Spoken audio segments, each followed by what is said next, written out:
Hello, my fellow modeling and tabletop gaming enthusiasts, and welcome to the Mediocre Modeler Show. This week, we're going to take not necessarily a deep dive, but we are going to take a look at everything that I've got so far for hashtag new conflict 47. New conflict.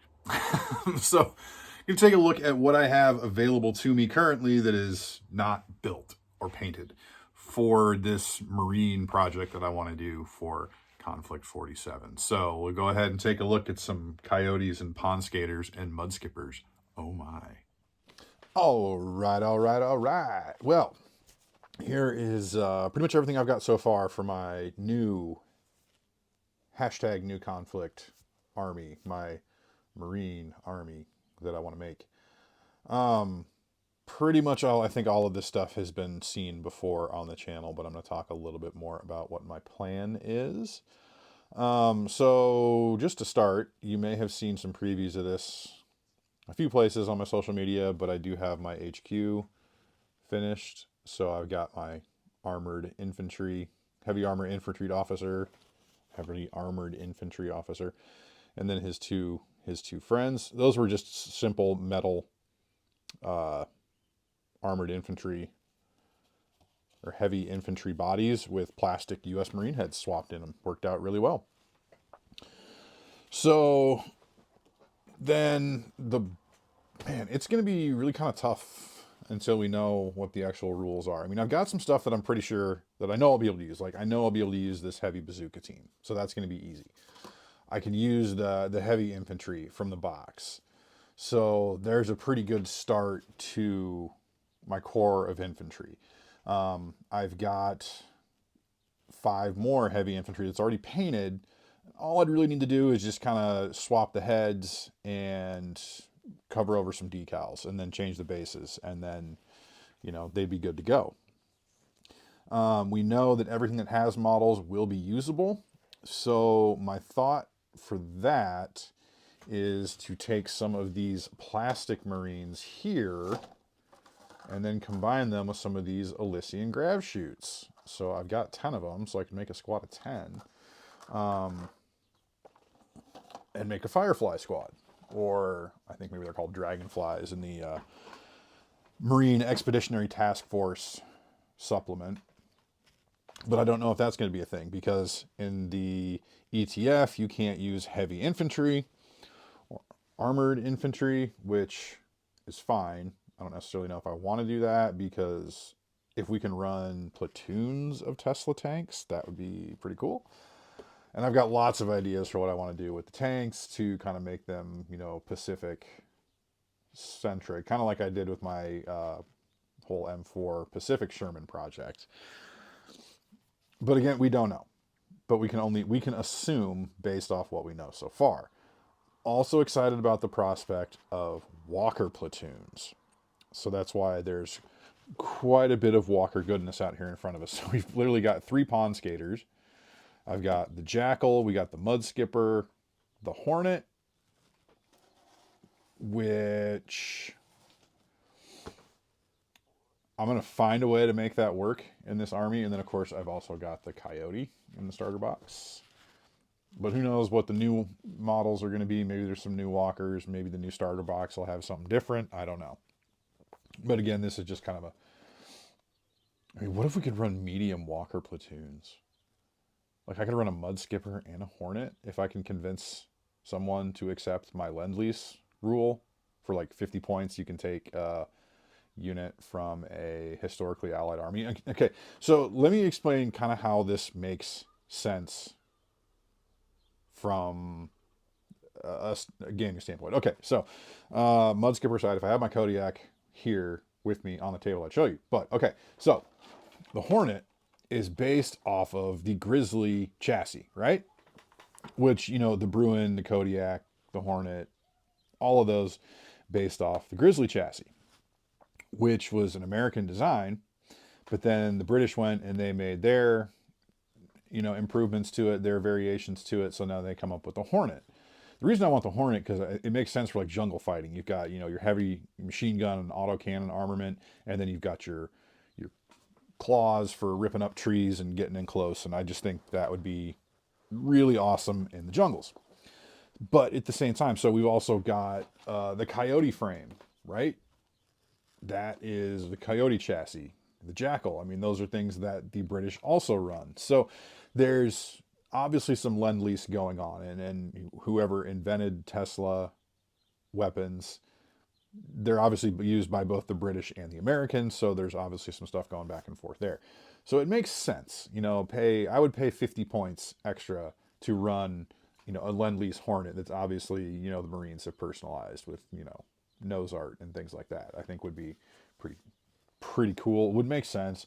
And obviously, in the historic context of the Second World War, there was, lend lease was a huge thing. Um, we lent so much equipment and materiel to our allied nations, and even to some extent, we did get some stuff from the British. I mean, there were American marked Spitfires, even in the case, a few cases, what's it? Mosquitoes, fighter bombers. Obviously in the First World War, Americans had to use Renault FTs, their earliest tanks, and they did use some of the Mark IVs as well. Anyway, that's what I think would be kind of cool with that. The Mudskipper. I mean, okay, so we'll talk about these guys. I'm not 100% sure how. I think I'm probably going to do two of them with the heavy machine gun, maybe one of them with the recoilless rifle. I know we did an out of box review on those, and I'm just not sure how much it's going to be worth trying to magnetize them.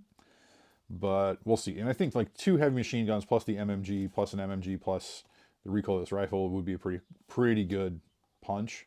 Um, and then we've also got the Coyote we could toss in for some fun. We've got the Jackal to toss in for some fun. You know, why not? Because they're cool.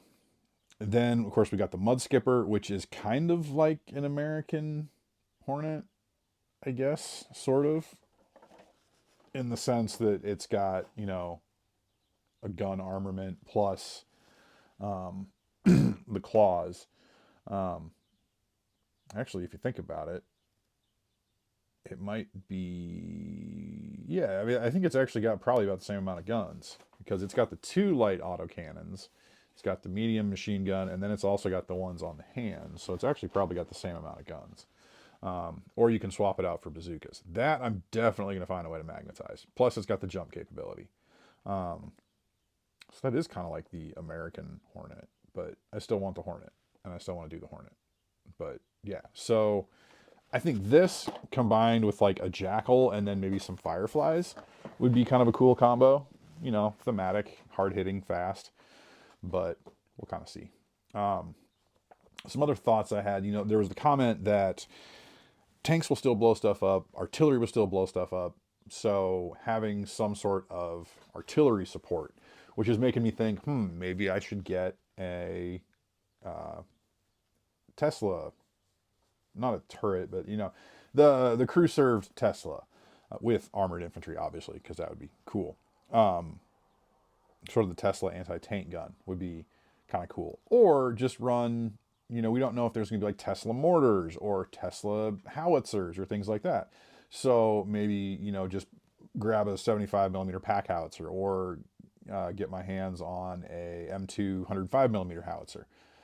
One thing that I think would still be pretty useful would be medium mortars, because you could still lay down smoke, but what are the odds that that would actually be worth it? I don't know, because there's so many rules that, pretty much allow you to ignore smoke, whatever. Still very early. So so this is kind of the thoughts. This is kind of the core of what I have that I'm going to put to this Marine project. I've got five, I already talked about that, the five extra heavy infantry that I've got. What else do I have that's US related? I've got a Coyote, a Jackal, and a Kodiak that are already painted. The only thing I would have to do is just cover up the markings on them, because they're all got markings for Army. And I think I would want to just cover those over with like USMC and things like that. That's the other thing. So these guys, the three guys that I have done, they're painted, but they're not fully done yet. I'm sorry, you can't really see it too well. It's not focusing too well on there. Because I want to get some rank insignia for them. which is not, I'm going to say this, in the context of bolt action, is not 100% accurate. In the context of Konflikt 47, who cares? Because Marines did not generally wear rank insignia on their uniforms. They might stencil it on with some ink, but they did not have rank insignia or unit patches sewn onto their uniforms like they did in the European theater. So I just think that would be a cool thing to do. It's like, I'm not going to put 5th Marine Division patch on every infantryman, but I might put it on some of the walkers and stuff like that. Like, I mean, I did with what I've got done for the Western theater, or European theater. I've got American flags on every on one shoulder, and I've got 2nd Infantry Division on every other, or on all the other shoulders. I've got rank insignia on both. I just thought that would be cool. The issue with that is nobody makes 28 millimeter Marine rank decals yet. There is an individual that I have spoken to briefly. Just one email said that they are hoping to get to that stuff sometime soon. No solid confirmation of when, but that is promising. And I might just reach out and say, hey, if there's something I can do to facilitate this for you, not jump ahead of anybody else, but just, something that would make it easier for you to accomplish this, please let me know, kind of thing. So yeah, basing scheme is going to be the exact same as the rest of the Marines that I've done so far. But yeah, I think it's going to be interesting to see what from my existing Marine army gets pulled to this hashtag new conflict army. But that should be pretty fun. So we'll probably know more in the coming weeks and months. But yeah, so until then, that's the plan I'm going to go with. I'm not sure what I'm going to work on next. Probably going to work on some more armored infantry, or work on converting my regular Marines into Fireflies, just because I know that those will be usable, and I will still need to most likely have that infantry platoon. But we'll kind of just have to play it by ear and go from there. Well, there we go, folks. I am really excited for this project, to be quite honest. Again, the big thing for me is just the way that armies are going to be built using the same sort of force organization chart as 3rd edition bolt action. I think that's going to be cool. So running maybe platoons of Tesla Shermans alongside platoons of walkers, and having, multiple walkers in a platoon is going to be pretty cool. So you can have more than just, a few of those special Konflikt 47 units.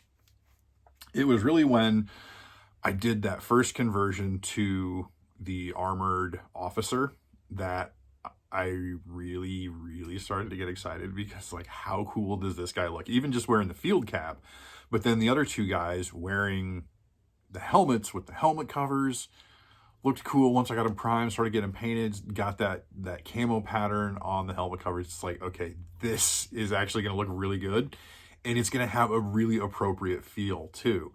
I mean, the heads fit really, really well. So that was a big bonus. And it does kind of give it that gritty South Pacific Marine feel. So I think that's going to be pretty cool. And having at least one more squad of 5, possibly a 2nd squad of 5, and then the heavy bazooka team is going to be really cool. I think it's going to be just a really cool look to start an army. Plus, I think I'm going to do some camo on the walkers. If you watch, or if you've seen my Pacific Sherman project from this past summer, I think I'm going to do a very similar camo pattern to that, but all over. Might be a little bit of a challenge, but I think that's going to look cool. And then we might we might have some, maybe just like some, well, you kind of got to go all or nothing on the walkers. You can't really just like have one panel camouflage and then the rest not, or just have the whole thing camouflage, but then like one replacement panel isn't. That doesn't really work. But I want to put nose art on everything. I don't know. We'll figure it out. It should be pretty cool. And then like when I did the Pacific Sherman, I had the thought, because I didn't want to do camo on the whole thing. I like the look of a clean, pure OD green tank. But with those improvised armor panels on the sides, it's like, yeah, let's do those in camo. That's going to look really cool. It's like, God, I could do the turret. No, we're not going to do the turret. And I'm like, but I could get a Tesla turret and swap that out. What if I camouflage the Tesla turret? So I think we're going to do something similar to that. And like, I've been doing deep dives on Sherman variants for a little while now. If you saw my interview with Dave Baker, I'm kind of want a very specific Sherman variant built. And I think that would be really cool to just, you know, go full on. Have the improvised wooden armor on the side, have the wading kit, got to have the infantry phone. I think that would just be really cool to kind of, again, get that historical aspect of it, but at the same time, I have to stop myself from going too in depth into, oh, but this isn't correct or that's not correct. You just got to have fun. It's Konflikt 47. It doesn't have to be correct. It doesn't have to be historically accurate. So I got to kind of rein myself in a little bit on that. But looking at this stuff in front of me, I'm like, man, I have got some cool stuff to do.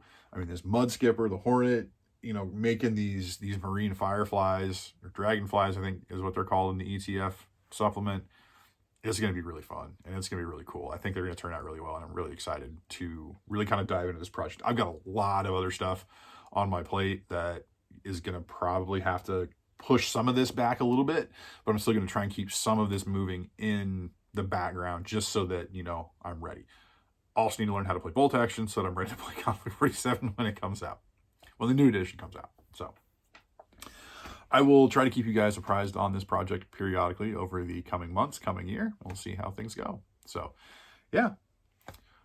Well, it's that time. So don't forget to like, comment, and subscribe if you feel so inclined. Please let me know what you're thinking of the show, what you think about my plan for this army. I would like to hear it. I'm interested to hear what you guys think. Also, check out the other links for all my social media, as well as the link to the Wisconsin Maritime Museum, where you can stay up to date on the USS Cobia's dry dock project, and you can also donate if you are able. And don't forget to hit up that Warlord Games link. Also, if you are not signed up for the Warlord Games or Konflikt 47 newsletters, I would strongly encourage you to sign up for those. It can get you some advance notices of various things. That's kind of where I've heard about all of the sales that I've been stung by. I know they've got one going on now for a new supplement for Achtung Panzer called Iron Coffins.